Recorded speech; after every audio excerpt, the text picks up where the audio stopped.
I'm here to tell you about, well, first of all, why I was at PAX West, and second, what happened at PAX West.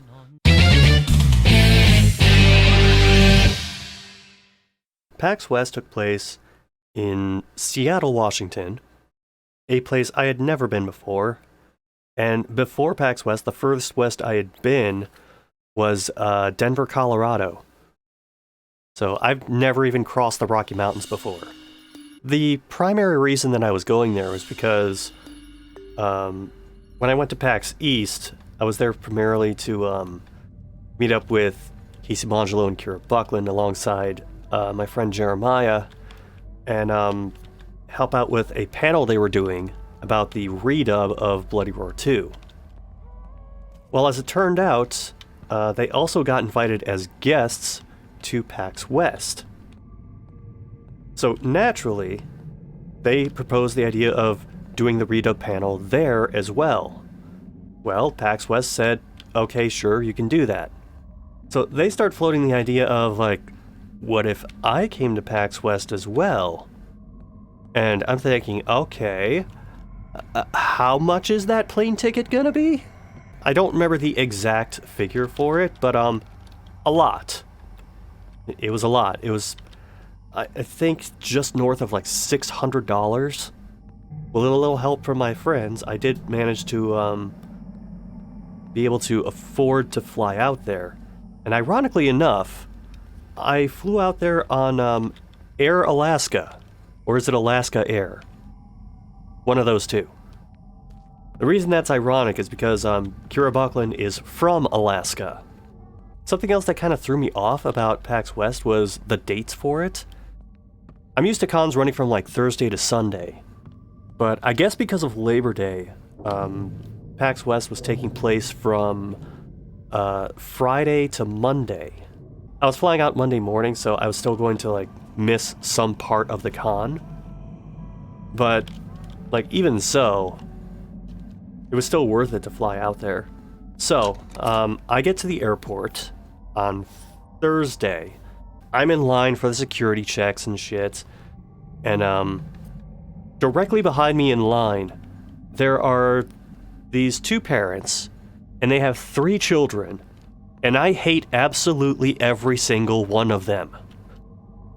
There's this one kid who's running around, refuses to stand still, and is touching everything and putting his mouth on everything. The other son is yelling at the child next to him to stop putting his mouth on everything. And I think she was the youngest one. The daughter is like flipping up her dress. And I'm thinking, for the love of God, please do not let them be on the same plane as me. And thankfully they weren't. But as for the flight itself, I kind of lucked out. Because I always try and go for a window seat when I fly. And that happened this time. And then there was a person sitting on the aisle seat. But the person who was sitting between us apparently just didn't show up. Or couldn't make the flight. So, we had the armrests all to ourselves. Which made for a pretty comfortable flight. Now, I mentioned before that, like, Seattle's the furthest west I have ever been. So, implicitly, that means that I've never been past the Rocky Mountains before. And this flight was, like, a bit mind-blowing for me because I had never, like, gotten A, that close to the Rocky Mountains, much less B, flown over the Rocky Mountains. So when I go back to my footage, there's going to be a bunch of shots of me, like, pointing the camera outside the plane, just, like, looking at the mountaintops, sticking up through the clouds and going, oh my god, I can't handle this. But otherwise, the flight is pretty uneventful. I spent most of it playing Monster Hunter Rise. I know that's really out of character for me, but I mostly did like the single-player follower quests, and wound up knocking out like a ton of those, both on the way to Seattle and on the way back home. Their seats have like plugs in the back, so I could plug the adapter in and then just play the Switch as long as I wanted. So I land in Seattle. I go out to like the rideshare area to get a ride to the hotel, and it is utter chaos. There's like, I want to say maybe 2.5, 3 dozen parking spaces where like rideshare cars are supposed to go in this S curve and then pull in and then pull out. But everyone keeps blocking each other, and like it also ends up blocking the view of other rideshare cars from people who are looking for them. So my ride has to like make an extra lap so that I can find him, and I only found him because he got pinned behind another car, and I was able to just wander around the parking lot and find him. But eventually I meet up with him and managed to get a ride to the hotel I was going to, which was the Grand Sheraton Hotel. And I had to like triple check the name of the hotel because there were multiple Sheraton hotels. And in fact, there were multiple Hyatt hotels in the area as well. This becomes a problem later. But I get to the Sheraton, and I end up hooking up with Casey and Kira, and we head up to the room. I don't want to say it's a tradition, but it is something that usually ends up happening, which is like an informal gift exchange of sorts. So I brought a couple of things. I brought a Canes gift card for Kira because I know that she's like all about raising canes. And then for Casey, the thing that Casey and I do is kind of similar to what like me and the RCG guys will do, which is we'll find something and latch onto it and just make it like an ongoing running gag of sorts until we just like suck all the humor out of it. And one of those things is a fast food restaurant called Rax. So the quick and dirty version of this is Rax was basically Arby's through like the 80s and early 90s. Arby's was in fact one of their biggest competitors, and they just made a ton of poor decisions. Like they started putting buffets in their restaurants, serving pasta and pizzas and shit, and just having a major identity crisis. Goodbye. And that sunk their popularity. Rax says, I know what can get us out of this bad situation. We'll get a mascot. And that mascot's name was Mr. Delicious. So Mr. Delicious is a miserable middle-aged man who likes talking about how shitty his life is, but how Rax is delicious. He's a cartoon, and cartoons are mostly for people who wet their pants, but not Mr. D. He's a special cartoon for adults. You see, Mr. Delicious is, well, a little overextended. Perhaps the Rax executives aren't paying him enough to compromise his integrity. So there's no change. That's just grand, because Mr. Delicious just had some rather delicate surgery. If there's no change, he doesn't have to squirm so much to put it back in his pocket, now does he? He just grabs his combo and drives ever so slowly over the speed bump. Tickety-dee. He is like one of the most unappealing mascots I have ever seen. And this mascot was so successful that 3 months later, Rax filed for bankruptcy. Rax went from having like hundreds of locations across the US to, I think now they have 5. So I told you that story to tell you that one of those Rax locations is within an hour of where I live. And when Casey found this out, they were like, dude, can you bring me like a wrapper or something from this Rax? Like, I need something just to prove this is real. So about a month before PAX West, I make the drive out to Rax. And I'm gonna be honest, it was really sad. If you remember me posting on Twitter something about like, have you ever had a meal so depressing that it feels like it's still sitting in your stomach 12 hours later? It was Rax. This is what the outside of the Rax looked like. You can see, like, part of the underside of the roof is coming apart. One of the lights is falling out. That's the dining area. There used to be, like, a buffet thing in the middle. But then they realized, oh shit, this isn't working. And then they took them out of there. You can see that, like, nothing here has been updated since at least 1992. It probably won't surprise you to know that I was the only person in that place, like, ordering food. And there were 3 people working in there, and the system that they use is so antiquated that they don't even, like, use computers for ordering. They just have a person, like, take your order at the cash register, and then the person turns to the right and then yells the order at somebody 20 feet away. And this is the front counter. I want you all to take note of the chains hanging in the background that are not attached to anything. Gives this a nice little, like, Silent Hill vibe to your fast food. Also, like, parts of the ceiling are in a state of decay. This is their napkin dispenser. I don't know how long it's been like that, and I don't want to know. And then, like, when I got the food, like, the meat was all, like, lopsided and the bun was smashed, and it was one of the most depressing fast food meals I've ever had. You know, H2O Masked Man, you put that perfectly. This looks like how clinical depression feels. I hold on to everything, except for, like, the paper bag. Because I think they're in such a state of decay that they're just reusing, like, whatever they possibly can. They serve you fries in the drink cups, and they don't have branded bags. They just have, like, generic brown lunch sacks for all of their food. So I said, okay, I gotta bring something that has the Rax branding on it, otherwise it doesn't really count. So I decide I'm gonna bring the easiest thing to transport, which is the wrapper. I, like, finish the meal, wash off the wrapper, and then dry it. And then fold it up, pack it with me, and bring it to PAX West. And I present this to Casey, and they go, oh, holy shit! Like, it was a way bigger reaction than I was ever expecting it to get. So I also got them Tony Hawk's Pro Skater 3 for the N64, but more importantly, I brought them a Rax wrapper. And this is how PAX West became Rax West. I also got them a copy of SSX on the PS2, which they have primarily used to store the Rax wrapper.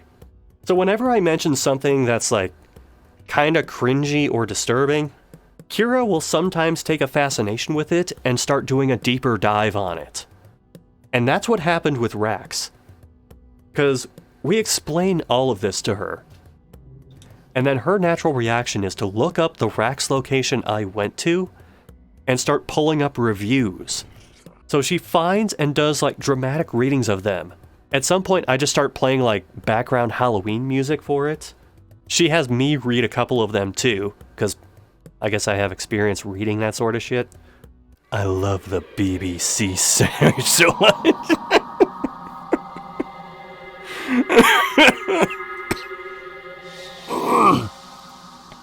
More expensive than I remembered. BBC in a paper tin.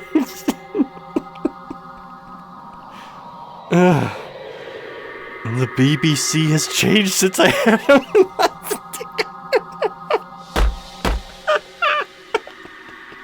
I can't remember the details of most of them. I just remember one talking about how, and this is how it was phrased, the meat was humping up in the middle.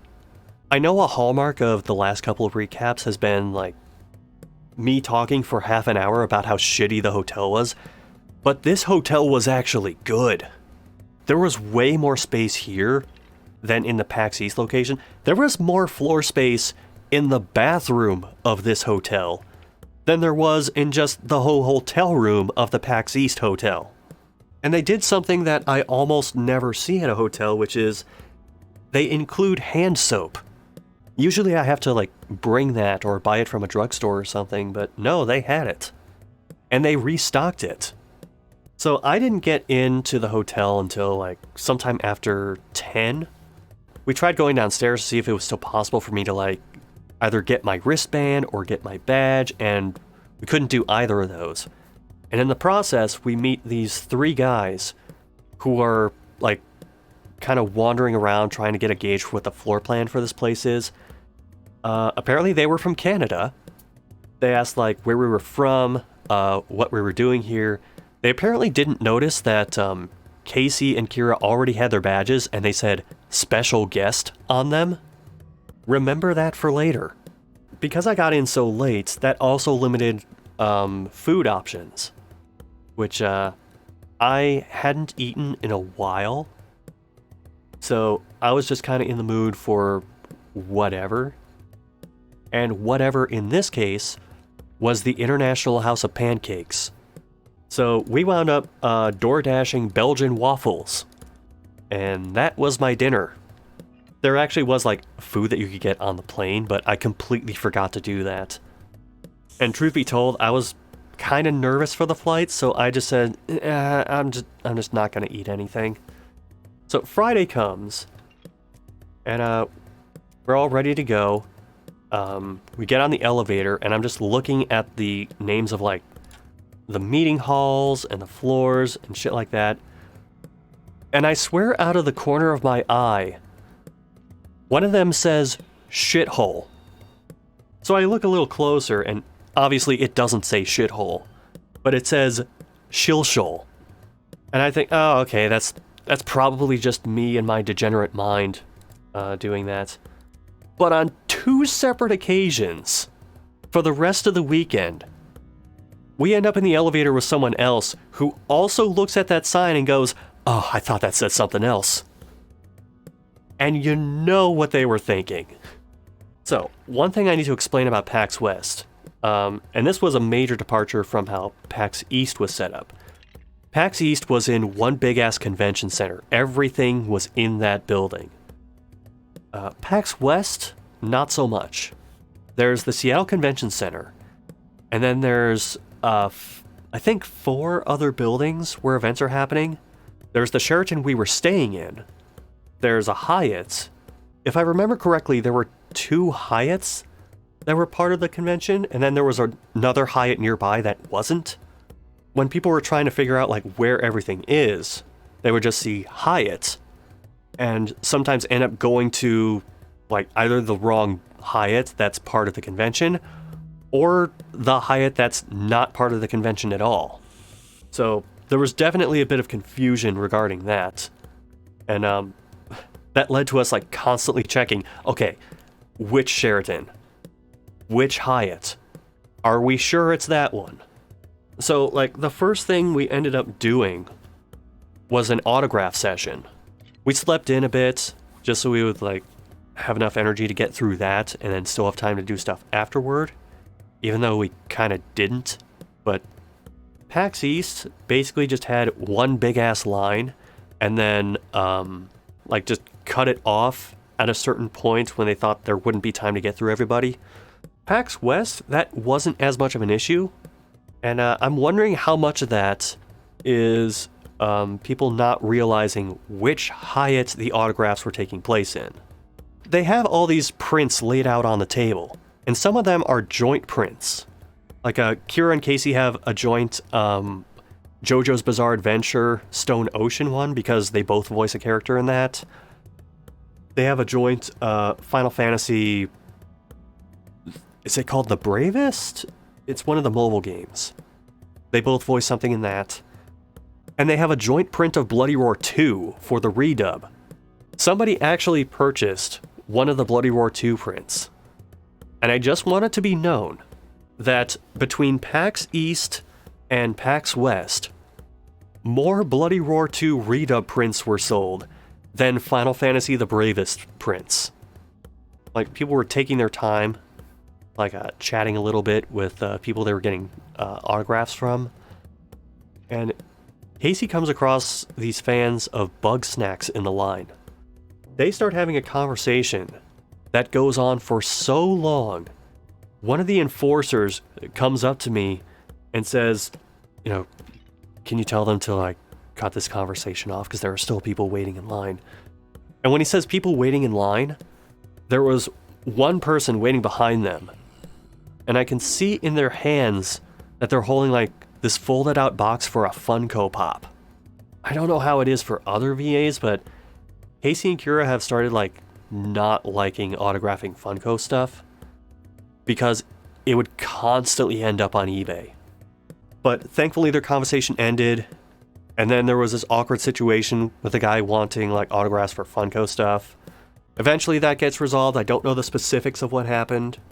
So, like, after the autograph session ends, they don't even have time to, like, go to the Expo Hall yet because they have to meet up for this voice acting panel that's happening later in the day. And it's a joint panel involving them, Feymata, Christian Lamont, and a group of Team Fortress 2 voiceover guys. So we all meet up with them in the lobby of the hotel we were staying at. I just gotta say it right now. Ellen McClain is one of the sweetest people I've ever met. Ellen is so considerate of other people around her. Even though, like, I'm nobody. I'm just this person who, like, hangs around with Casey and Kira. Like, she makes the effort to, like, know my name, know who I am. And I'm thinking, okay, she's just being polite, and I can respect that. But here's the thing. 2 days later, and this is fast forwarding, I know, but we do the last autograph session for Casey and Kira, and then the TF2 people set up right afterward. Ellen McClain is among them, and she says, like, it was nice seeing all of you. Nice seeing you, Casey. Nice seeing you, Kira. And then she turns to me and says, nice seeing you, Scott. And I'm like, what the fuck? Like, as someone who constantly fucks up people's names, like, I can't fathom, like, remembering the name and matching it to the face of someone that I just incidentally met for, like, a couple of minutes. Like, more than half an hour apart from when it happens. Much less days apart from when it happens. So anyway, I know Casey was thinking going into that panel that, okay, these are like older, established veterans of the industry. I should probably be careful about what I say during this panel, you know, not do anything too risque or anything like that. And then John Patrick Lowry talked. So they're doing their introductions, and part of John's introduction is him saying, I'm John Patrick Lowry, I voiced, you know, so-and-so and so-and-so.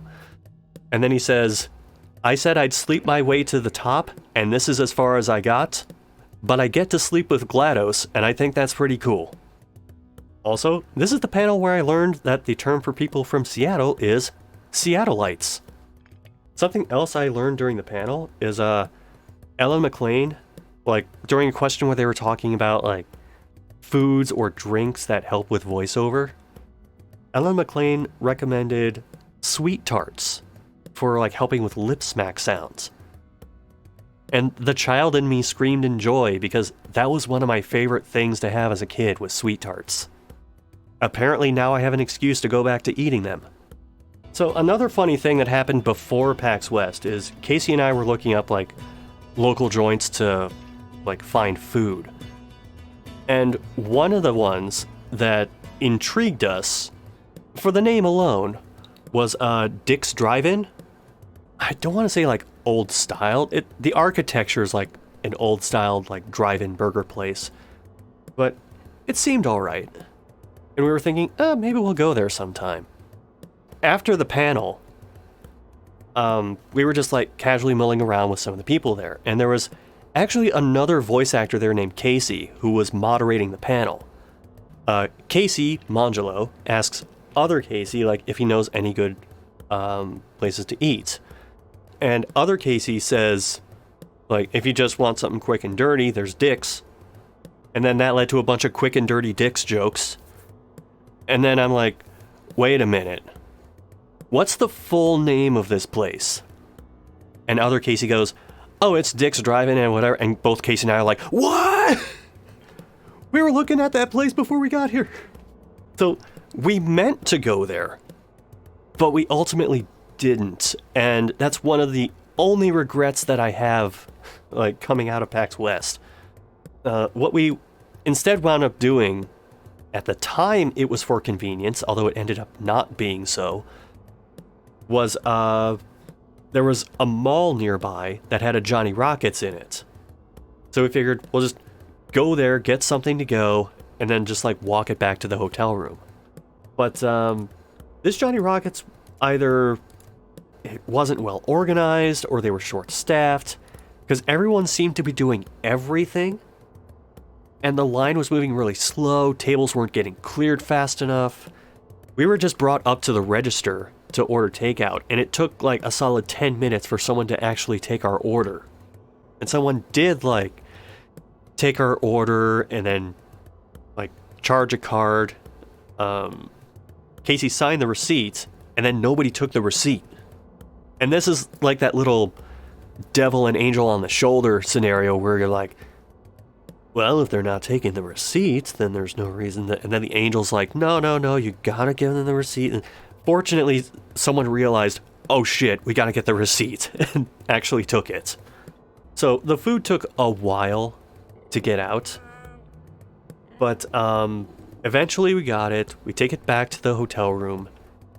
And here's the thing. I have seen a number of things fucked up with fast food or takeout food, but there is one thing this Johnny Rockets got wrong that I have never seen like any of those get wrong before. They screwed up the napkins.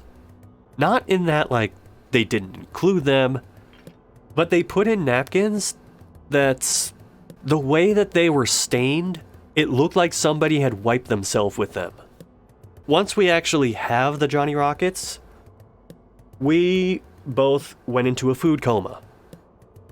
Because Kira was out like meeting up with friends and going to this like hot pot place with I think some of the other VAs that were there as well. Eventually we wake up and it's like 10:30, 11 p.m. We like never got to the Expo Hall on Friday. So Kira eventually comes back. We're eventually both awake. And we're just like perusing like videos and music on YouTube. And then all of a sudden, Kira like recommends this group called Mustard Plug, which is a group that's like both Casey and I had completely forgotten about. But like we played this one song from them called Beer, and it's like awakening an ancient memory for both Casey and myself of like, oh, that's Mustard Plug. And as this song is playing, Casey just happened to be loading up Bloody Roar 3. So this song is playing as the intro is going on. And we're hoping like, please end right as the intro sequence ends. And it doesn't, but instead, the song ends right as the title screen fades in. So it's like the next best thing to perfect timing. I can't remember how we got to this point, but I just started looking up like, oh, right, it's because Casey was talking about Deborah Wilson and some of her voice work. And I associate Deborah Wilson with Mad TV because she was a longtime cast member on there. And that led me to go to like other Mad TV cast members like Phil Lamar and then Will Sasso. So I showed Casey like the old vines of Will Sasso spitting lemons for no reason.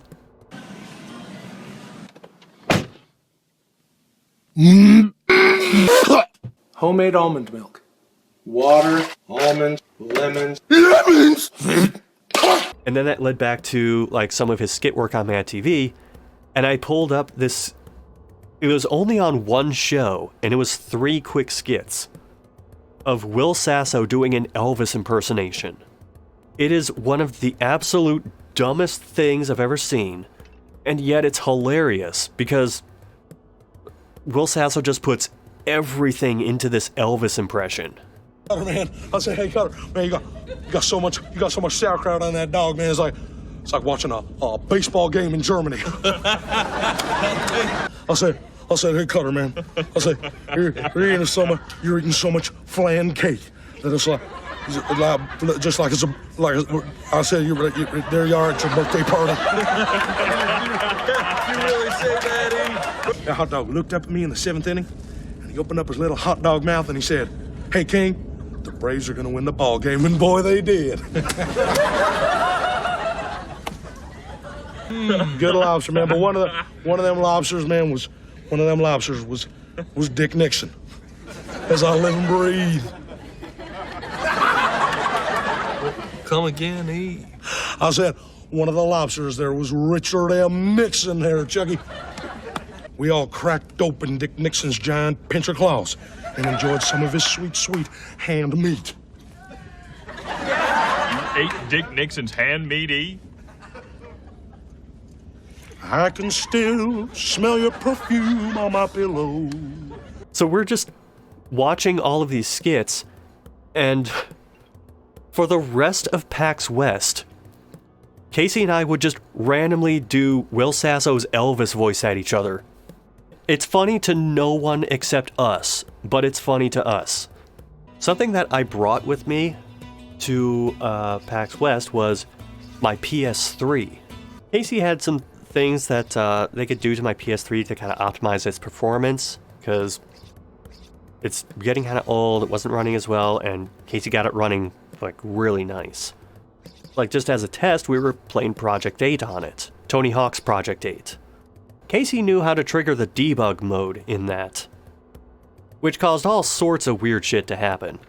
Like, I was standing still with Rodney, and I tried moving, and the animations work perfectly fine, but the camera stands still and the board doesn't move with him.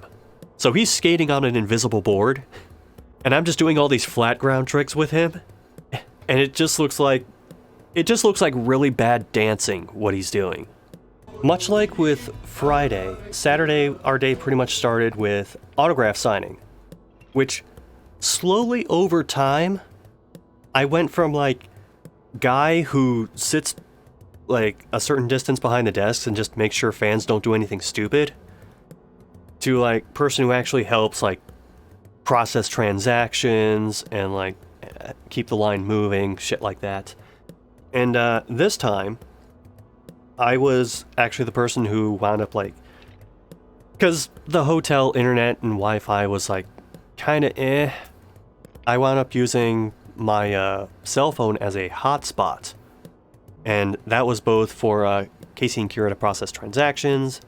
Christian Lamont was there. I don't know if he was using the hotspot as well, but Faye Mata was also there using the hotspot, not just for processing transactions, but also to stream the signing.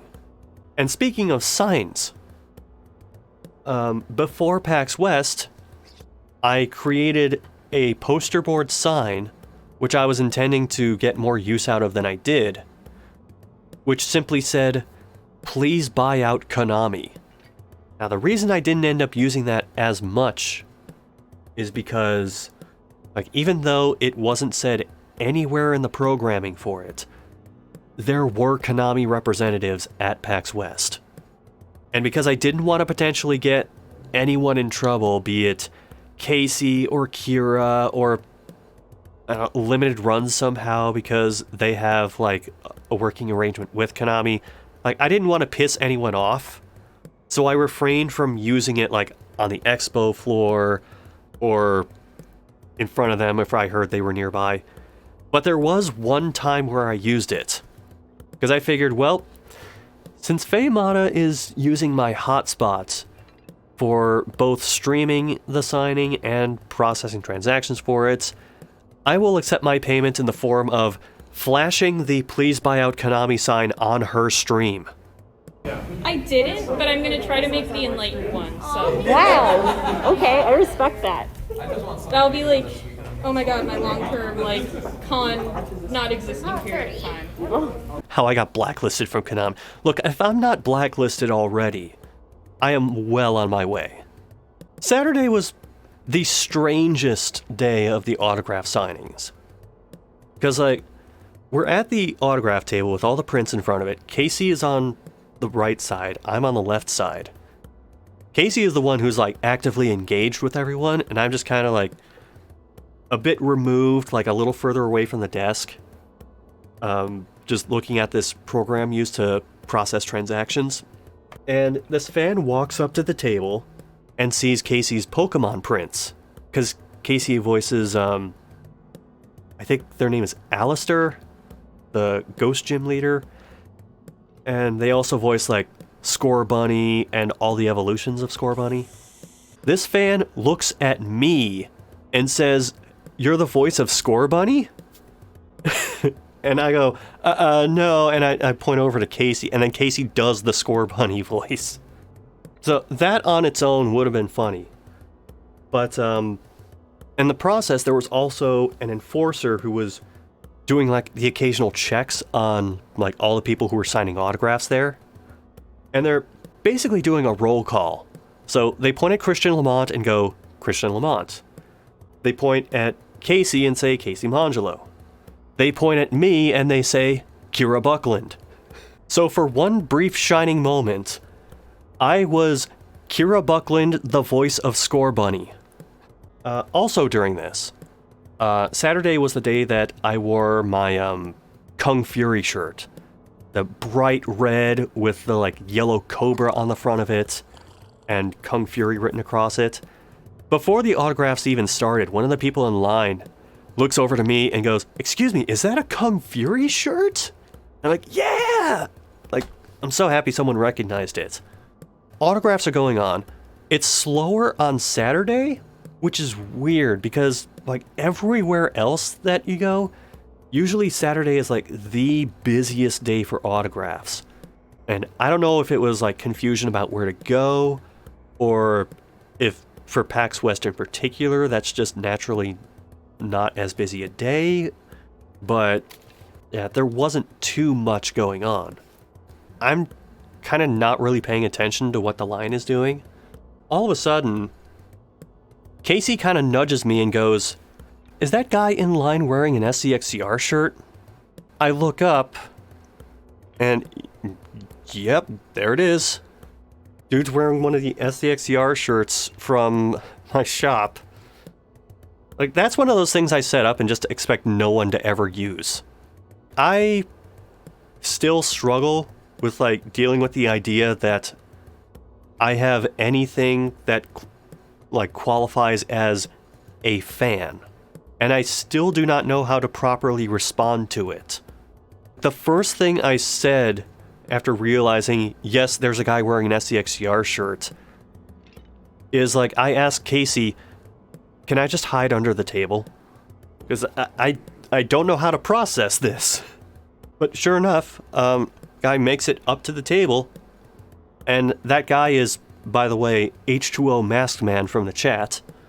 And he told me about, like, the fucking adventure he had to go on to get that shirt in time for PAX West, and the miles he had to drive to be able to get it from where it was dropped off, and then he, like, dropped some, like, Crystal Pepsi and a couple different versions of Mountain Dew at the desk, and I'm like, I don't know how to handle people being nice to me.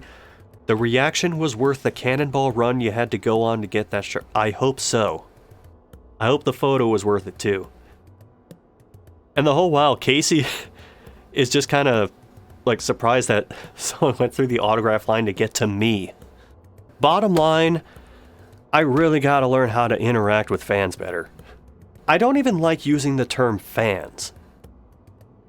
Just people who watch my shit. I know that's not as convenient to say, but it feels more accurate somehow. So more time goes by, and, like, one of the last people that Casey sees in the autograph line is someone who takes a PS1 complete copy of Galerians and asks them to sign it. Because, aside from the Bloody Roar 2 redub, Casey experimented with other PS1 games. One of them was Galerians.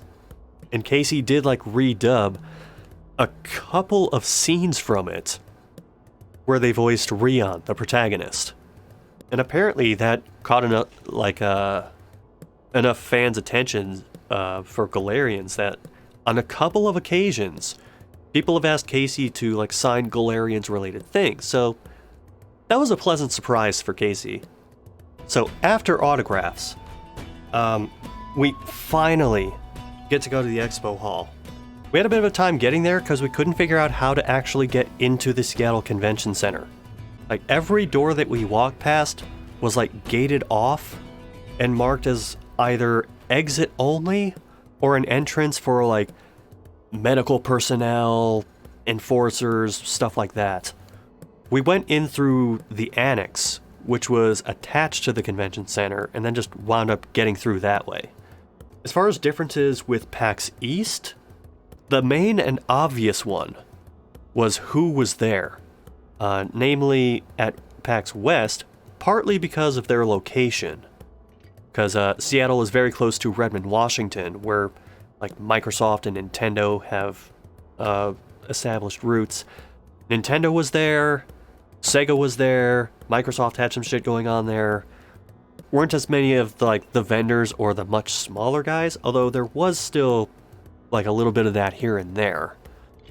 There were some of the same people that we saw from East though, like Galerians Studios basically had the same setup that they did at East. Oh, Limited Run was there as well. Casey and Kira actually wound up having like a decent chat with them because a number of the games that they had like for sale at their booth or like being shown off at the like Way Forward booth, which was like directly next to them and kind of attached to the Limited Run space. Yeah, Casey and Kira had voiced in like some of those games. So yeah, they like chatted with the Limited Run people. They had a good conversation with like one of the founders of Way Forward who was there like showing off some of their games. And this is kind of what I did for a lot of Saturday was I would be with Casey and Kira and just like hearing conversations with like other VAs, other developers, other publishers. As this is going on, said co-founder of Way Forward turns to me and says, "Is that a Kung Fury shirt?" And I'm like, "Yeah!" This is a radical departure from what I was just talking about. But there are a couple of things that I noticed about like Seattle in general that I made notes of. One was that when I was up in the hotel room, I would look out the window and I would see seagulls flying around the city. That's noteworthy for me because like the last time I noticed that is when I lived up closer to Cleveland. Because Cleveland is like right on Lake Erie, so you'll see a lot of seagulls just floating around in the city. So that kind of made me nostalgic for my old hometown. Eventually, we go back to the hotel room just to like decompress a little bit. Because like taking in all of the Expo Hall at once can be a lot. What I did was I brought this like booklet of PS1 and PS2 games. And one of them was Gran Turismo 2. And I brought my memory card with my save data for it. Because there's a vehicle in Gran Turismo 2 called the Escudo Pikes Peak. It's this rally racing car, which has 915 horsepower, which, for those of you who aren't car people, like an economy car will be in the neighborhood of like 110, 120 horsepower. So yeah, it's really, really fast, and it cannot turn worth a shit. One of the things we did was we just, like, chose tracks that had hills on them, and, like, launched this thing off of them. We just asked a perfectly natural question: how fast can we get it to go? We went to the machine test track on Gran Turismo 2. This really long oval with banked turns that's designed to help you go as fast as possible. There was already a best speed recorded for this, and Casey, on the first try on this machine test thing, breaks the record. So they set the record, and I go, you know, I want to see if I can, like, at least match that. So I take a turn at the machine test, and I do the whole thing, and I can't really tell if I got the new speed record or not. And then when I go through the menus, it says new record, and the speed is like 0.01 miles per hour faster than what Casey just did. So by the narrowest of margins, I was able to keep Casey's name off of the leaderboards for my save file. We get word that like a bunch of people who are like exhibiting at PAX are gonna hang out like away from the convention at this bar called Jupiter. So we say, yeah, sure, we'll go there. Like, even though I'm straight edge. I don't do drugs. I don't smoke. I don't drink. So, like, the amount of times I've been in a bar, I can count on one hand. But I said, you know what? I'm going anyway. It was on the way there that I realized there is a lot of graffiti in Seattle. Like, even on the way into the hotel on, like, Thursday, I was seeing graffiti, like, on the backs of highway signs, all over walls. It was like being in Mark Echo's Getting Up. I mean, I kind of didn't mind it because, like, I generally like graffiti that's well done. And the majority of it was well done. Except for shit like, on the way to Jupiter, there was this person who just, like, wrote in cursive, drugs on a wall. And then that was it. So that, not so much. But the stuff that takes, like, conscious effort and has some artistic merit to it, yeah, I'm cool with that. So we end up at this bar. I don't drink anything, as you might expect. In the process of this, I'm recognizing some people who are, like, on the exhibit floor. Like, I'm recognizing Way Forward people. I mean, some of them were still, like, wearing their branded shirts and stuff from the show floors, but Way Forward people and, like, people from various other, like, development and publishing groups. I'm pretty sure I heard things that I was not supposed to, and which I am not going to repeat on stream. And we're in this, like, booth area that's kind of removed from everything. Because Jupiter is not just a bar, there's also, like, a barcade area in the back of it. They've got, like, rows of pinball machines, they have some arcade machines. They had a Carnival machine, which fucking stunned me, and I was so tempted to just go there and play that the entire night, but I restrained myself. Eventually, like, we start talking about the redub for Bloody Roar 2. And there's this guy who, like, makes his way over to our booth where, like, people are constantly, like, sitting down, walking in, like, walking out with different people and then coming back. So it's not, like, odd at all to have different people, like, showing up. And he, like, sits down beside me and he's listening in very intently. And he's, like, wanting to know more and more about this. And I'm thinking, alright, so who is this guy? And he does eventually introduce himself. He says his name is Azario, and that he writes for this, like, online publication about video games. And just kind of offhandedly, I go like, oh, that's cool. Like, I used to, like, do editing and write reviews for this site called Operation Rainfall. And his eyebrows go up, and he's like, I used to write for Operation Rainfall. And that's when I realized this guy is Azario Lopez. He's the guy that, like, I edited tons of his reviews and articles, like, way back in the Op Rainfall days. So what eventually happened was, because, like, I never heard about any of this, he moved on to a site called Dual Shockers, and then he eventually founded his own, like, video game news place, and that's what he's working on now. This came completely out of left field for me, and it was weird, because I had never met any of the Operation Rainfall people in person before. Like, at any level. Not the founders, not, like, the heads of any departments, not even, like, the lowly editors, like me. He was one of their, like, main writers who would also, like, go out to events and cover them, and that's part of what he was doing at PAX West. I don't know if he was at the bar just for fun, or if he was, like, looking for stories to cover or what, but yeah, that was just a very serendipitous moment. But that also led to him, like, wanting to know more about the redub. I'll follow up on that again later, because that's what I'm apparently doing as I try to tell these stories. Now, eventually we get to the point where we, like, gotta go back to the hotel and rest up. We walked to this bar, which was a few blocks away. We were like, do we really want to, like, get a ride back to the hotel? I mean, it's not that far, and And that's when we discovered another feature of Seattle, which was the number of crackheads per capita. We're walking down the street and we're just seeing people absolutely strung out. And Casey's just like, take the part of the sidewalk that is closest to the street, do not make eye contact, and just keep moving and stay together. But I mean, we made it back to the hotel without incident.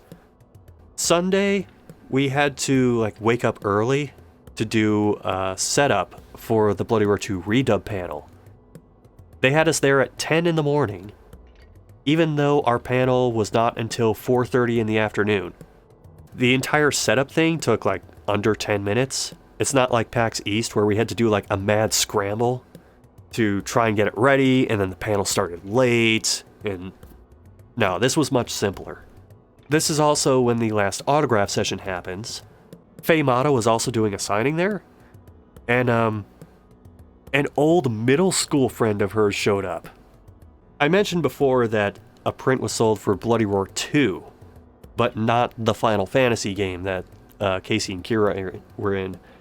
So, by the time this autograph session was over, prints were sold for Mob Psycho, Disgaea 6, Shenmue 3, Bloody Roar 2, and not that Final Fantasy game. Suck it, Square Enix.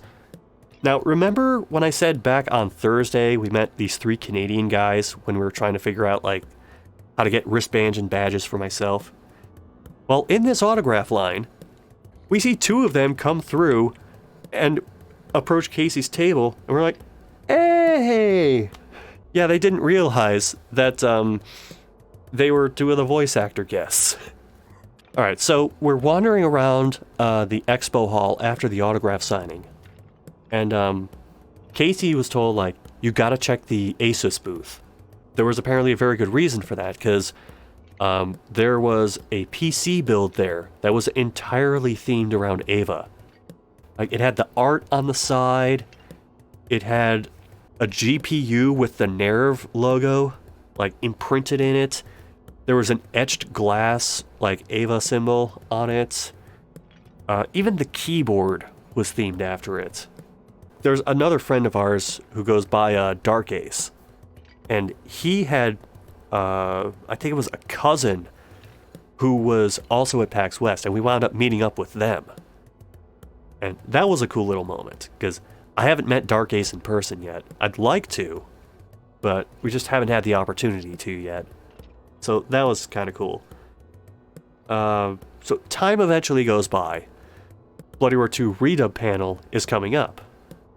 And this guy, H2O Masked Man over here, shows up and gives me a cherry Coke. Again, I do not know how to handle that kind of attention, but thank you. For the Redub panel this time, we didn't have Jeremiah Isaiah there. The downside to that is he's used to commentating fights and like being able to hype them up, whereas like me, Casey, Kira, we haven't really done that before. Kind of didn't do that for the panel. We just like tried to let the like game speak for itself, because we didn't want to like talk over the redubbed voices. Also, he was like the first point of contact for like getting community like outreach and awareness about the redub. But at the same time, at PAX East, he did try to hijack the panel to like fight against Casey. So let's give them an exhibition. You and me? Yes, you and me. I'm trying to give people prizes here. Look, it's just gonna be. Do you want us to play together, or do you guys want to win prizes? Oh, there's no time for both. We have like less than a half hour left. That's what I thought. We can only do one set. I'm fine with one set. One set's gonna be way too long. Okay, then let's just decrease the round count to 2. Settle us back at the hotel. Okay, so. You know, some things were better and some things weren't. Casey and I played a little bit of Bloody Roar 2. Like, I think it was on Friday. Just sort of casually in the hotel room. And I wasn't really thinking anything of it. At East, I did not touch a controller. And in fact, I barely talked. But this time around, I talked a little bit more, and then I didn't really realize until we got to that portion of the panel where we started, like, calling people up and, like, having them do fights against us, that I was going to be one of the people fighting as well. And just to add a little bit of pressure, the way they phrased it was, and then if you want to take on the legend, like the GLaDOS, then you take on... You want to go around dramatically overstating my ability. With Bloody Roar and fighting games in general, any fun that I've had from, like, playing against other people for it has largely been ruined for me over the years. Which is why, like, my biggest attachment to Bloody Roar these days is largely through speedrunning and, like, paying attention to the lore. And the manga, which I'm still trying to translate. Chapter 4 coming soon. But I played along with it for this panel, although, like, I did do a couple things to, like, handicap myself. I didn't use any cancels, and I didn't use any guard escapes. Well, the first fight I did was actually against Casey as a demonstration, and Casey was like, "Oh, you're gonna pick Sheena, aren't you?" And I said, "You know, I'm just gonna fuck around for this fight." So I picked Busuzima. And Casey's like, Oh, now you're throwing the fight. even though I have no idea how to use that character. I think I took a round, but Casey ultimately won. The third or fourth person gets called on, and they want to fight against me. They pick Stun, and I say, okay, you know what? This time I'll actually pick the character that I know, so I pick Sheena. And I wind up winning that one. And then, like right after that, another person wants to fight against me. I wasn't expecting to do, like, any actual fighting for this panel. They pick Shenlong. Now, in my head, I'm thinking, okay, if I'm not doing any guard escapes, then I'm just going to pick a character that's, like, really tanky and can, like, get a strong counter hit in, so I was going to pick Gato. For whatever reason, I brain farted and picked Bakuryu instead. Because in my head, I'm thinking, this'll be, like, a decent counter pick, it'll show off another one of the voice actors, and then no, I just picked the same character Casey was demonstrating over and over. So, he wound up winning that one. We went through the rest of the volunteers, wound up giving away the rest of the Bloody Roar 2 prints that way, and did some Q&A, and we were kind of hoping to, like, mill around a bit after the panel, because they allowed the people before us to do that, but instead they, like, shooed everyone out of the room really quick, and we were hoping to, like, possibly hang out outside the panel room and catch up with some of them, but no, instead they, like, all dispersed, so we were a little miffed about that.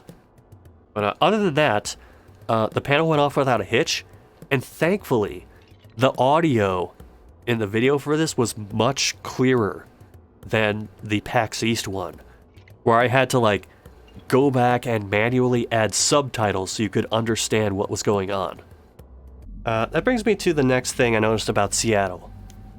So, like, I know there's, like, the traditional saying about, like, how much it rains in Seattle.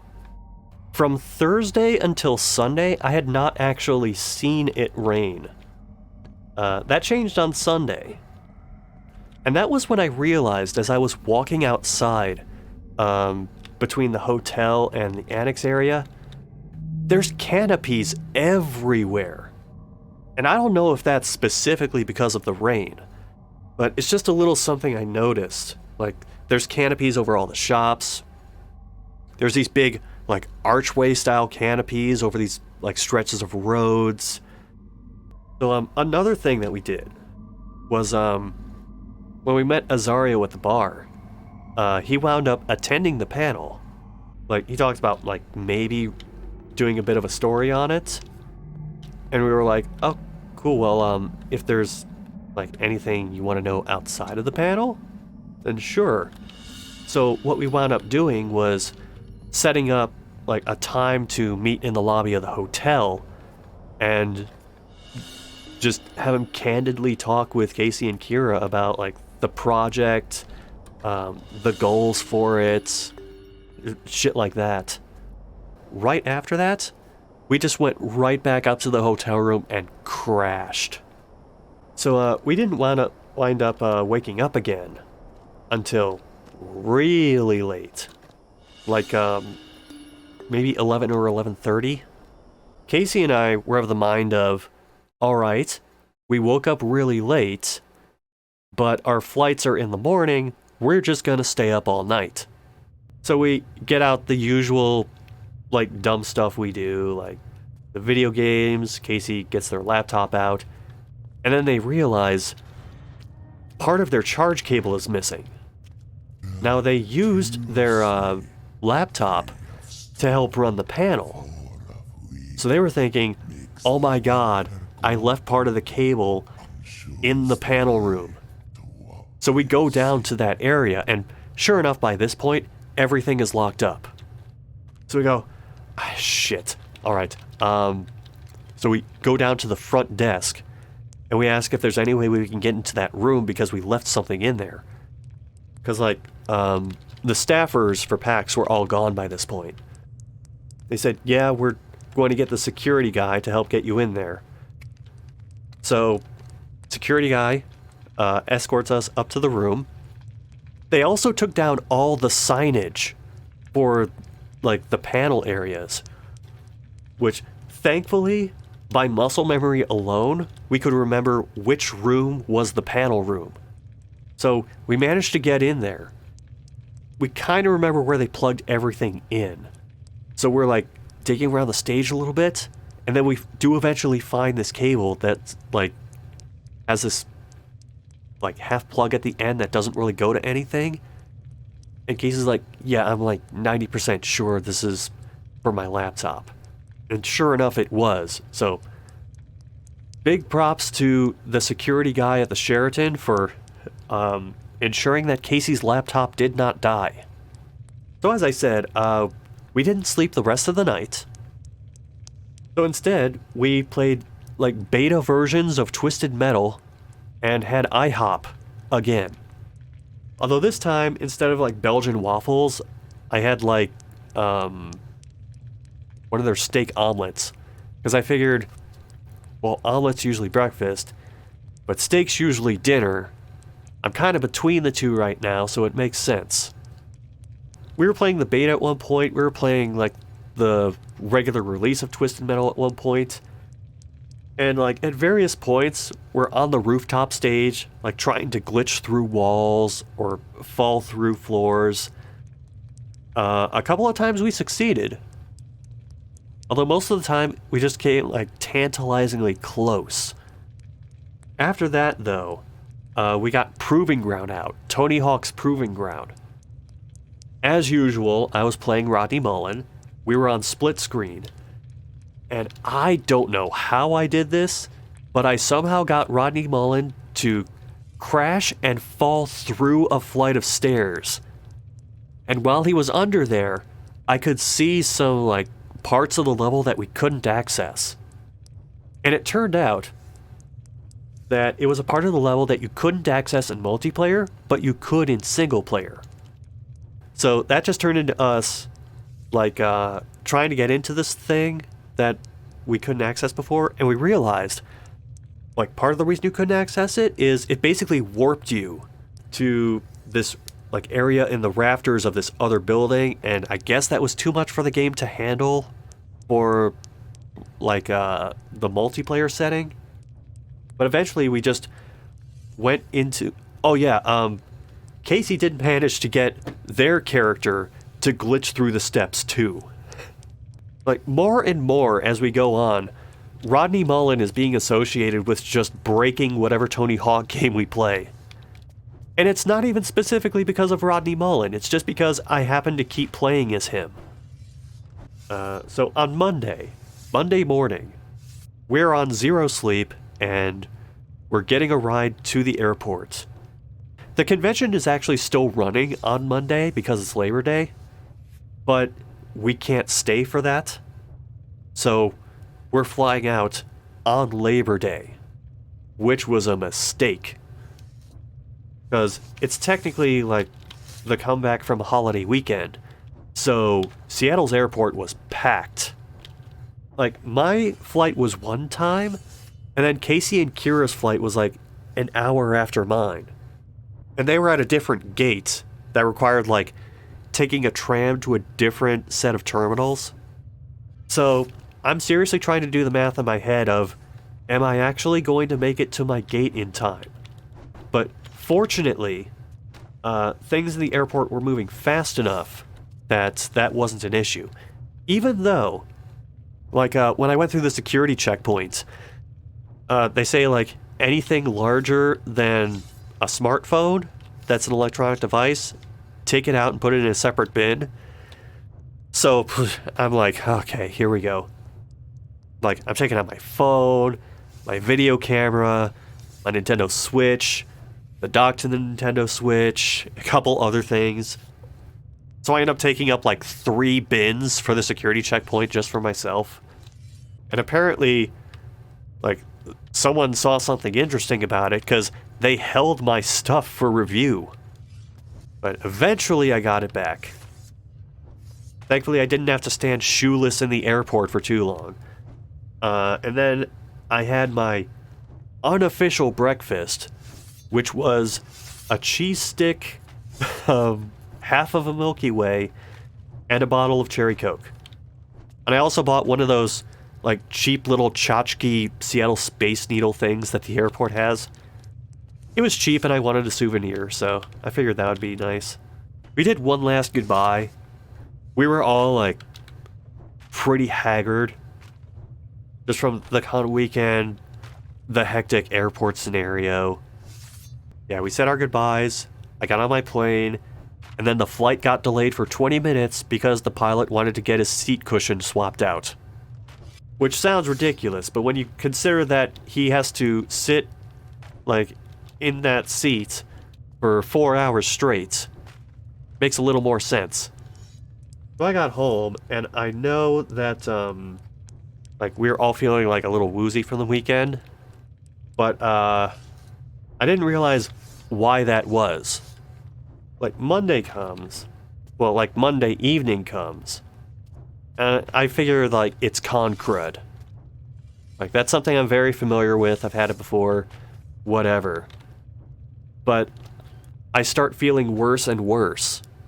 So on Tuesday, I decide to, like, do a proper test, and, it turns out that I had something that rhymes with Pomona Bilist.